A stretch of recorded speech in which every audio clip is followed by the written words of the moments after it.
नमस्कार विद्यार्थी मित्रांनो, स्वागत आहे तुमचं SK MPSC अकॅडमी या आपल्या यूट्यूब चॅनलमध्ये। आज दिनांक 5 मार्च 2024 वार आहे मंगळवार। तुमच्यासाठी घेऊन आलो आहे संपूर्ण लोकसत्ता वृत्तपत्र विश्लेषण।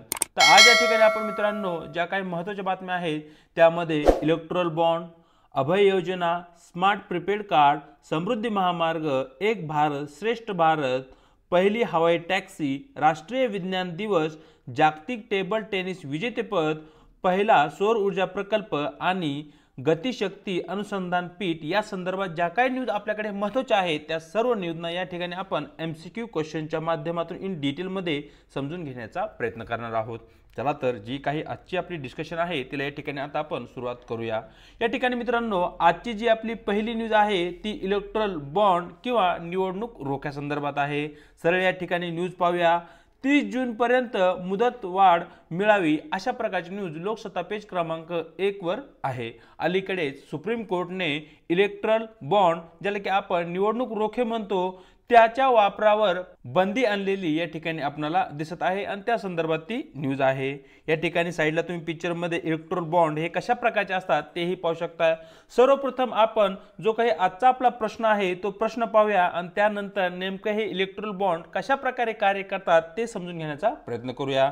सर्वप्रथम प्रश्न पाहूया।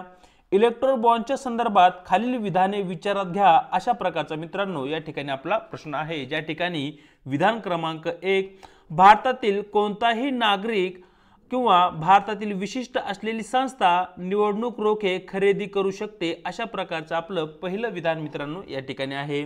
विधान क्रमांक 2 रोखे रुपये 1000, 10,000, 1 लाख, 10 लाख आणि 1 कोटी रुपयाच्या पटीमध्ये जारी केले जातात आणि स्टेट बँक ऑफ इंडियाच्या विशिष्ट शाखामध्ये उपलब्ध असतील अशा प्रकारचं विधान क्रमांक 2 या ठिकाणी आपल्या समोर आहे। आणि शेवटचं विधान क्रमांक 3 देणगीदार त्यांच्या पसंतीच्या पक्षाला बॉन्ड दान करू शकतात जे नंतर 15 दिवसाच्या आत पक्षाच्या सत्यापित खात्याद्वारे कॅश केले जाऊ शकतात अशा प्रकारचं विधान क्रमांक 3 आपल्या समोर आहे आणि खाली तुम्ही आपले योग्य पर्यायही पाहू शकता। सर्वप्रथम विधान क्रमांक 1 ची चर्चा करूया। विधान क्रमांक 1 या ठिकाणी मित्रांनो अगदी बरोबर आहे। आपल्या देशामधील कोणताही भारतीय नागरिक या ठिकाणी इलेक्ट्रोल बॉन्ड खरेदी करू शकतो किंवा भारतामधील कोणतीही एखादी संस्था कारखाना जी की कार्यरत आहे ती या ठिकाणी इलेक्ट्रोल बॉन्ड खरेदी करू शकते। म्हणजेच विधान क्रमांक 1 या ठिकाणी अगदी बरोबर आहे। विधान क्रमांक 2 अगदी बरोबर आहे। या ठिकाणी जे काही निवडणूक रोखे असतात ते 1000, 10,000, 1 लाख, 10 लाख, 1 कोटी याच्या पटीमध्ये घ्यायचे असतात। फॉर एक्झाम्पल एखाद्या व्यक्तीला एखाद्या ठराविक पक्षाला X नावाच्या पक्षाला 3 कोटी रुपये त्या ठिकाणी देणगी स्वरूपात द्यायचे आहेत। मग या ठिकाणी ती व्यक्ती 3 इलेक्ट्रोल बॉन्ड या ठिकाणी घेईल। म्हणजेच या ठिकाणी त्या जर व्यक्तीला जर या ठिकाणी 3 कोटी द्यायचे असतील तर ती व्यक्ती 3 बॉन्ड घेईल आणि ते बॉन्ड या ठिकाणी SBI मध्ये जमा करेल आणि पुढे ते बॉन्ड त्या विशिष्ट पक्षाला भेटतील आणि ते बॉन्ड पुढे त्या पक्षाकडून वापरले जातील। विधान क्रमांक 3 देणगीदार त्यांच्या पसंतीच्या पक्षाला बॉन्ड दान करू शकतात अगदी बरोबर आहे। म्हणजे फॉर एक्झाम्पल X नावाच्या व्यक्तीने एक बॉन्ड घेतला आहे। मग तो बॉन्ड घेतल्यानंतर ती व्यक्ती स्वतः ठरवेल की कोणत्या पक्षाला तो बॉन्ड द्यायचा आहे आणि त्यानंतर तो पक्ष तो बॉन्ड घेईल आणि 15 दिवसाच्या आत तो बॉन्ड बँकेमध्ये जमा करेल आणि त्या ठिकाणी जी काही कॅश आहे ती कॅश काढून घेईल आणि पक्षाचा जो काही निधी आहे त्या निधीमध्ये तो कॅश जमा केला जाईल। तर अशा प्रकारची एकूण प्रोसेस या ठिकाणी आपल्याला इलेक्ट्रोल बॉन्ड्स मध्ये दिसते।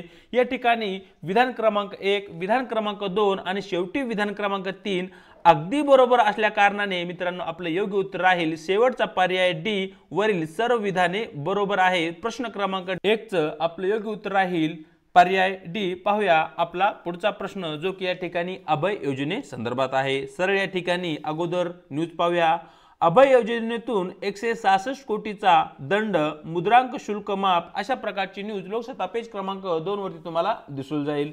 त्या ठिकाणी जी काही अभय योजना आहे त्या अभय योजनेवर आपला प्रश्न आहे आणि सरळ या ठिकाणी आपला प्रश्न पाहूया। प्रश्न असा आहे अभय योजना कशाशी संबंधित आहे अशा प्रकारचा मित्रांनो या ठिकाणी आपला प्रश्न आहे। ज्या ठिकाणी पर्याय A उत्पादन शुल्क, पर्याय B सीमा शुल्क, पर्याय सी मुद्रांक शुल्क आणि शेवटचा पर्याय यापैकी नाही। तर मित्रांनो तुम्हाला माहिती असलं पाहिजे की जी काही अभय योजना आहे ती मुद्रांक शुल्का संदर्भात आहे, म्हणजे प्रश्न क्रमांक 2 चं या ठिकाणी योग्य उत्तर राहील पर्याय सी।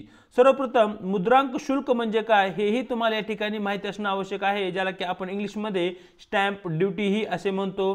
तर या ठिकाणी खूप सारे आपण व्यवहार करत असतो। फॉर एक्झाम्पल जमीन खरेदीचा व्यवहार आहे, मग हा जमीन खरेदीचा व्यवहार करत असताना काही कागदपत्र आपल्याला काढावे लागतात। ठराविक व्यक्तीच्या नावाची जी काही जमीन आहे ती आपल्याला दुसऱ्या व्यक्तीच्या नावावर करायची असते, म्हणजे या ठिकाणी काही डॉक्युमेंट्स आपल्याला काढावे लागतात आणि काही डॉक्युमेंट्स या ठिकाणी आपल्याला निर्माण करावे लागतात।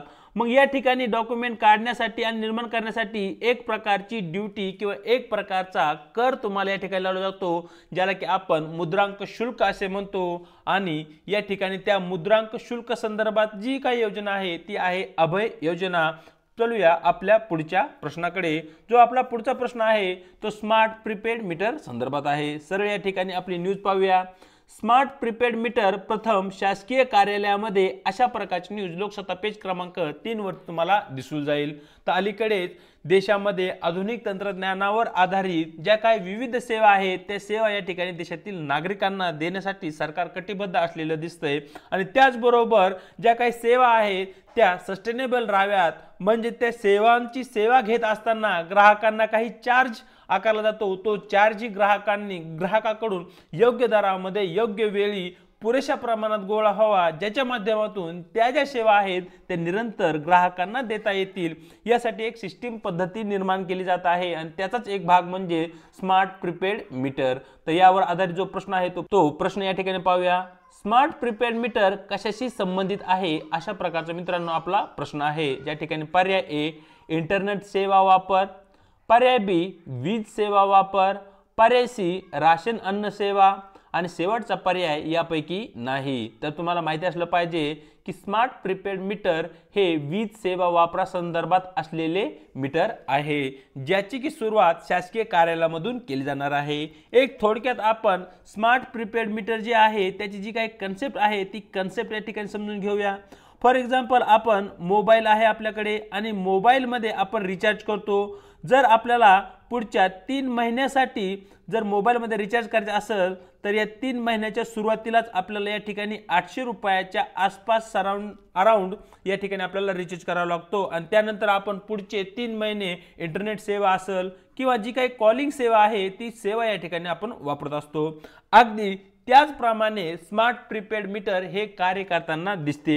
आज जी काही वीज आपण आपल्या घरामध्ये वापरतो आणि त्या ठिकाणी जे काही मीटर आहे ते मीटर एक रीडिंग दाखवतं आणि महिन्याच्या शेवटी आपण काय करतो या ठिकाणी वीज बिल भरत असतो।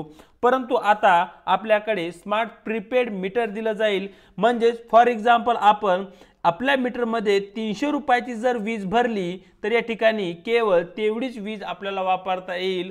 फॉर एक्झाम्पल ती जर वीज आपण केवळ 10 दिवसांमध्ये वापरली तर आपल्याला पुन्हा 300 रुपये किंवा 600 रुपये 1000 रुपये जो काही रेट असेल त्या रेटनुसार त्या ठिकाणी विजेची खरेदी करावी लागेल। आणि जी काही वीज आपण वापरणार आहोत त्या वापरासाठी लागणारा जो काही खर्च आहे पैसा आहे तो या ठिकाणी तुम्हाला अगोदरच किंवा सुरुवातीलाच द्यावा लागेल आणि त्यानंतर तुम्ही ती सेवा वापरू शकता। अशा प्रकारची कन्सेप्ट या ठिकाणी स्मार्ट प्रीपेड मीटर मध्ये असलेली आपल्याला दिसते। चलूया आजच्या आपल्या प्रश्न क्रमांक 4 कडे, जो की या ठिकाणी समृद्धी महामार्गा संदर्भात आहे। मागच्या 2-3 दिवसापासून आपण समृद्धी महामार्गावर प्रश्न पाहत आहोत। आज ही समृद्धी महामार्गा संदर्भात न्यूज आहे, ती न्यूज या ठिकाणी पाहूया। न्यूज अशी आहे, समृद्धी महामार्गावरील अपघातांना मानवी चुका कारणीभूत अशा प्रकारची न्यूज लोकसत्ता पेज क्रमांक 4 वरती तुम्हाला दिसून जाईल। कालच समृद्धी महामार्गाचा जो काही तिसरा टप्पा आहे त्याचं लोकार्पण मंत्री दादा भुसे यांच्या हस्ते करण्यात आले आणि त्या संदर्भात ती न्यूज आहे। न्यूज खूप वेळ आपण डिस्कस केली आहे। सरळ या ठिकाणी प्रश्न पाहूया। प्रश्न असा आहे, अलीकडेच समृद्धी महामार्गाचा तिसरा टप्पा सुरू करण्यात आला, तो कोणत्या 2 ठिकाणादरम्यान आहे अशा प्रकारचा मित्रांनो या ठिकाणी आपला प्रश्न आहे, ज्या ठिकाणी पर्याय ए भरवीर ते इगतपुरी, पर्याय बी नागपूर ते शिर्डी, पर्याय सी नागपूर ते मुंबई आणि पर्याय डी शिर्डी ते मुंबई। तर मित्रांनो तुम्हाला माहिती असलं पाहिजे, अलीकडे समृद्धी महामार्गाचा शेवटचा आणि क्रमांक 3चा जो काही टप्पा आहे तो जनतेच्या सेवेमध्ये उपलब्ध करून देण्यात आला आहे, जो की भरवीर ते इगतपुरी या दरम्यान होता। या ठिकाणी जो काही समृद्धी महामार्ग आहे तो एकूण 3 टप्प्यामध्ये सुरू करण्यात आला, ज्यामध्ये जो पहिला टप्पा होता तो नागपूर ते शिर्डी दरम्यान होता। त्यानंतर दुसरा जो टप्पा आहे तो शिर्डी ते भरवीर या दरम्यान होता आणि त्यानंतर जो शेवटचा टप्पा आहे तो भरवीर ते इगतपुरी या शहरादरम्यान राहिला। जो काही समृद्धी महामार्ग आहे त्याची एकूण लांबी 701 किलोमीटर असलेली आपल्याला दिसते। समृद्धी महामार्गाला हिंदू हृदय सम्राट बाळासाहेब ठाकरे महाराष्ट्र समृद्धी महामार्ग या नावाने ओळखतात। त्याचबरोबर Nagpur Mumbai super communication expressway याही नावाने ओळखतात आणि महासंपर्क द्रुतगती महामार्ग याही नावाने, अशा प्रकारे 3 नावाने या ठिकाणी आपण समृद्धी महामार्गाला ओळखतो, जो की भारतामधील आणि आपल्या महाराष्ट्रामधील एक महत्त्वपूर्ण महामार्ग असलेला आपल्याला दिसतो। चलूया आजच्या आपल्या पुढच्या न्यूजकडे, ज्या की आपण इतर स्रोतापासून घेतलेला आहे। या ठिकाणी सरळ प्रश्न पाहूया। प्रश्न क्रमांक 5, कोणत्या IITने एक भारत श्रेष्ठ भारत अंतर्गत युवा संगम कार्यक्रमाचा टप्पा 3 आयोजित केला आहे? अशा प्रकारचा मित्रांनो या ठिकाणी आपला प्रश्न आहे, ज्या ठिकाणी पर्याय ए IIT गुवाहाटी, पर्याय बी IIT कानपूर, पर्याय सी IIT बॉम्बे आणि शेवटचा पर्याय आपल्याकडे डी आहे IIT खरगपूर। IIT म्हणजे इंडियन इन्स्टिट्यूट ऑफ टेक्नॉलॉजी। तर या ठिकाणी मित्रांनो तुम्हाला माहिती असलं पाहिजे, एक भारत श्रेष्ठ भारतच्या अंतर्गत युवा संगम कार्यक्रमाचा जो काही क्रमांक 3चा टप्पा आहे तो IIT Indian institute of Guwahati कडून आयोजित करण्यात आला होता। प्रश्न क्रमांक 5चं योग्य उत्तर राहील पर्याय ए। पाहूया प्रश्न क्रमांक 6, खालीलपैकी कोणत्या शहरात जगातील पहिली हवाई टॅक्सी निर्माण केली जाईल किंवा सुरू केली जाईल किंवा असेल? अशा प्रकारचा मित्रांनो त्या ठिकाणी आपला प्रश्न आहे, ज्या ठिकाणी पर्याय ए नवी दिल्ली, पर्याय बी दुबई, पर्याय सी आपल्याकडे आहे लंडन आणि शेवटचा पर्याय डी अबू धाबी। तर तुम्हाला माहिती असलं पाहिजे की जगातील पहिली हवाई टॅक्सी सुरू करण्याचं कार्य या ठिकाणी दुबई या शहरामध्ये केलं जाणार आहे आणि त्या संदर्भात सर्वच्या सर्व तयारी त्या ठिकाणी झालेल्या आहेत। चलूया प्रश्न क्रमांक 7 आणि प्रश्न क्रमांक 8 कडे। सर्वप्रथम पाहूया प्रश्न क्रमांक 7, पहिल्यांदा राष्ट्रीय विज्ञान दिवस केव्हा साजरा केला गेला? अशा प्रकारचा मित्रांनो या ठिकाणी आपला प्रश्न आहे, ज्या ठिकाणी पर्याय ए 1986, पर्याय बी 1987, पर्याय सी आपल्याकडे आहे 1928 आणि शेवटचा पर्याय डी 1930।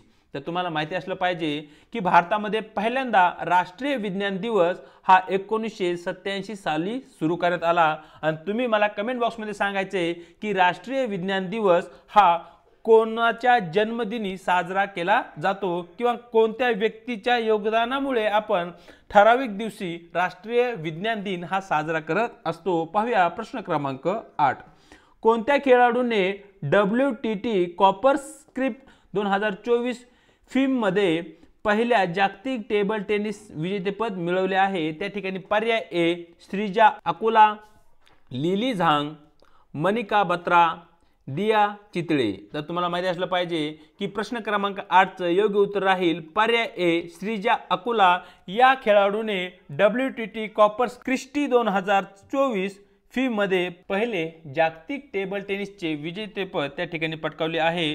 पाहूया आजचे आपले शेवटचे 2 प्रश्न। पाहूया प्रश्न क्रमांक 9, NTPC ने पहिला सौर ऊर्जा प्रकल्प कोणत्या राज्यात कार्यान्वित केला आहे? अशा प्रकारचा मित्रांनो या ठिकाणी आपला प्रश्न आहे, ज्या ठिकाणी पर्याय ए गुजरात, पर्याय बी बिहार, पर्याय सी आपल्याकडे आहे राजस्थान आणि शेवटचा पर्याय डी आसाम। तर तुम्हाला माहिती असलं पाहिजे की NTPC ने अलीकडेच भारतामध्ये त्यांचा पहिला सौर ऊर्जा जो काही प्रकल्प आहे तो राजस्थान या राज्यामध्ये कार्यान्वित केला आहे। प्रश्न क्रमांक 9चं योग्य उत्तर राहील पर्याय सी।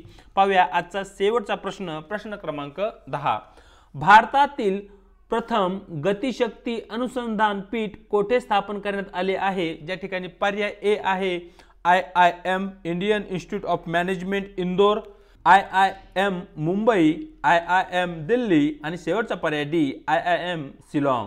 तर या ठिकाणी भारतातील प्रथम गतिशक्ती अनुसंधान पीठ हे IIM शिलाँग या ठिकाणी स्थापन करण्यात आले आहे। प्रश्न क्रमांक 10चं योग्य उत्तर राहील पर्याय डी। तर अशा प्रकारे मित्रांनो दिनांक 5 मार्च जे काही आपलं वृत्तपत्र डिस्कशन आहे ते या ठिकाणी आपण पूर्ण केलं आहे। चॅनलवरती जर नवीन असाल तर चॅनलला लाईक, शेअर आणि आपल्या व्हिडिओविषयी तुम्हाला काय वाटतं हे कमेंट बॉक्समध्ये कळवायला विसरू नका। आणि त्याचबरोबर न विसरता या ठिकाणी आपल्या यूट्यूब चॅनललाही सबस्क्राईब करायचं आहे। व्हिडिओच्या डिस्क्रिप्शन बॉक्समध्ये देण्यात आलेली आपल्या टेलिग्राम चॅनलची जी काही लिंक आहे त्या ठिकाणी तुम्हाला आपले टेलिग्राम चॅनलही जॉईन करायचे आहे। त्याच्या माध्यमातून आपल्या प्रत्येक व्हिडिओच्या लिंक्स आणि त्याचबरोबर स्पर्धा परीक्षेसंदर्भात महत्त्वपूर्ण आणि आवश्यक ज्या काही अपडेट आहेत त्या वेळोवेळी तुम्हाला या ठिकाणी भेटत राहतील। आज इथेच थांबत आहोत, भेटूया एका नवीन व्हिडिओ सोबत।